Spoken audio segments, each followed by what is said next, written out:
Nah, 3-4 tuntutan itulah yang disampaikan oleh teman-teman Serikat Pekerja Buruh hari ini melalui audensi. Nah, itu akan kami sampaikan kepada gubernur. Nah, sesungguhnya kita ini baru memproses untuk penetapan upah minimum provinsi sendiri. Selambat-lambatnya ditetapkan pada tanggal 21 November ini. Ini kan baru tanggal 10. Berarti ada waktu 10 hari lagi kerja. Maka UMP itu akan ditetapkan. Iya, hari ini kita merespon adanya putusan Mahkamah Konstitusi yang 2 hari yang lalu telah diputuskan dengan jelas dan tegas, yang menyatakan bahwasanya pembuatan Undang-Undang Cipta Kerja ini adalah inkonstitusional. Artinya undang-undang ini cacat prosedural, cacat formil, sehingga konsekuensinya adalah undang-undang itu tidak bisa dijalankan. Dan kita ingatkan kepada pemerintah, negara kita adalah negara hukum. Siapapun, apakah itu rakyat atau itu pemerintah, semuanya harus tunduk dan patuh kepada hukum. Maka dari itu kami berharap pemerintah harusnya malu dengan adanya putusan Mahkamah Konstitusi. Kenaikan upah minimum, UMP atau UMK, inflasi atau pertumbuhan ekonomi. Nah, ini ujuk-ujuk tanpa perintah Omnibus Law dikeluarkan lagi PP nomor 36 tahun 2021 tentang rumusan formula kenaikan upah minimum, kemudian istilahnya muncullah batas bawah, batas atas. Di seluruh dunia nggak ada itu upah minimum batas bawah, batas atas. Yang ada adalah upah minimum itu agar buruh yang bermasa kerja di bawah 1 tahun belum mengenal produktivitas dan dia tidak absolut miskin, maka negara melindungi, namanya safety net. Nah, tadi terkait masukan keinginan dari buruh itu semua kan kita akomodir, kita sampaikan kepada gubernur. Nah, dari sisi aturan, dari sisi kebijakan, semua akan diakomodir menjadi akumulasi nanti rekomendasi kepada gubernur. 1,5% upah minimum kabupaten kota itu. Nah, tahun ini dipastikan naik, ya, dipastikan naik. Tapi berapa persennya kita tidak tahu ya.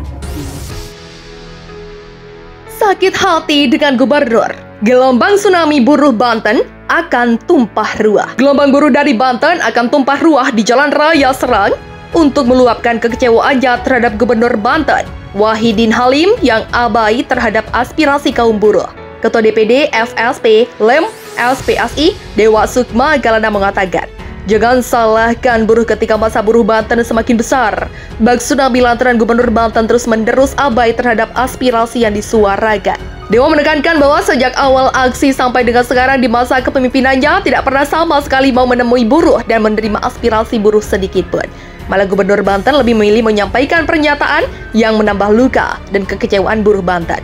Yang intinya menyampaikan masih banyak buruh yang mau digaji 2,5 juta atau di bawah UMK. Cari saja buruh yang baru yang mau digaji tidak UMK, dan lain-lain. Menurutnya sebagai Gubernur WH, terkesan mendukung dan mengajarkan pelanggaran konstitusi. Tidak pernah menunjukkan rasa simpati sama sekali. Malah sengaja terkesan memancing atau memprovokasi buruh Banten untuk melakukan aksi lebih besar lagi dan sebelumnya. Seandainya saja WH memiliki hati nurani, berpikir logis dan tidak takut kehilangan jabatan, seharusnya tahu bahwa SK UMK yang diterbitkannya ini konstitusional, melanggar Undang-Undang Dasar 45, bahkan tidak mencerminkan Pancasila, di mana tidak ada kemanusiaan yang adil dan beradab sama sekali, apalagi keadilan sosial bagi seluruh rakyat Indonesia. Begitulah urainya. Dewa menjelaskan semua buruh tahu USK UMK yang diterbitkan berdasar pada PP-36 2021 turunan dari Undang-Undang Cipta Kerja yang oleh MK sudah dinyatakan inkonstitusional, tidak sesuai Undang-Undang 45 dan harus direvisi. Dia menyebut permintaan buruh Banten sangat sederhana, yakni naikkan upah sesuai hasil kesepakatan LKS tripartit, ada pengusaha, buruh, dan pemerintah di dalamnya sebesar 5,4%.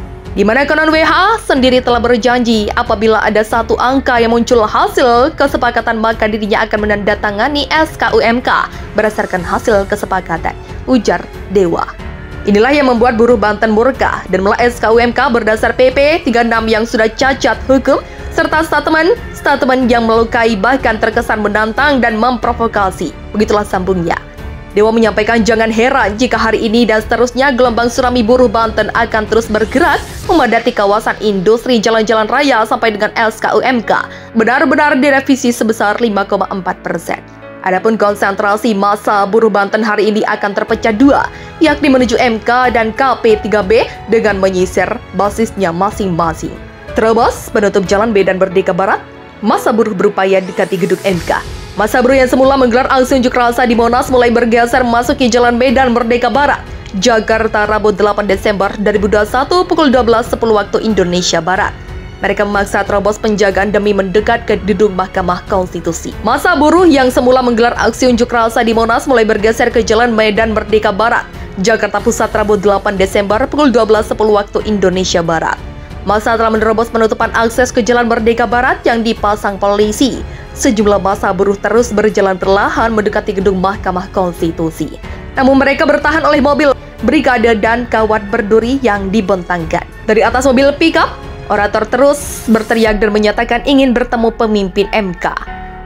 Teriakan orator itu tak lama kemudian disambut oleh massa aksi. Mereka meminta polisi membuka jalan dan penjagaan agar dapat mendekati gedung MK. Dapatkan informasi, di sisi lain, anggota dari Brigade Mobil telah bersiap-siaga menggunakan seragam lengkap dengan rompi, masker, dan gas air mata. Hingga kini massa masih bertahan saling berhadapan dengan polisi yang berjaga tepat di sekitar gedung Sabta Pesona Jakarta.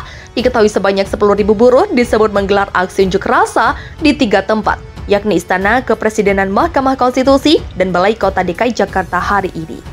Dalam aksi tersebut, para buruh menuntut kenaikan UMP DKI Jakarta tahun 2022, sekaligus mempertanyakan amar keputusan yang dibacakan para hakim konstitusi terkait Undang-Undang Nomor 11 Tahun 2020 tentang Cipta Kerja. Setelah itu, aksi akan bergeser ke Balai Kota atau kantor Gubernur DKI Jakarta. Hanya satu yang kami minta kepada Bapak Gubernur DKI Jakarta Anies Baswedan, yaitu menagih janjinya yang secara terbuka sudah disampaikan bahwa UMP DKI akan ditinjau ulang. Selain memperhatikan asas-asas hukum, beliau juga menyampaikan asas keadilan, kata Ketua KSPI yang juga Ketua Partai Buruh Said Iqbal dalam konferensi pers virtual yang Selasa 7 Desember.